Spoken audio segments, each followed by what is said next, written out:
Hello friends, మీరు చూస్తున్నారు Shekhar and channel. Today our topic is about SQL. SQL stands for Structured Query Language. It is a language used for store, retrieve, manage and manipulate the data in a relational database. SQL is used with databases like MySQL, SQL Server, Oracle, PostgreSQL and SQLite. SQL is a standard language used to interact with the database. SQL helps us ask questions to the database, upload information and delete records, create or modify the tables in a database. SQL is a easy language because it is used English like commands.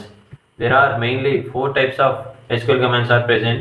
Those are data definition language, data manipulation language, data control language and data transaction control language. Friends ఆ four main types అనేవి క్లియర్గా explain చేసి full video చేశాను.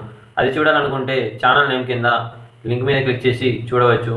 అలాగే నా content కనుక మీకు నచ్చినట్టయితే please like, share and subscribe.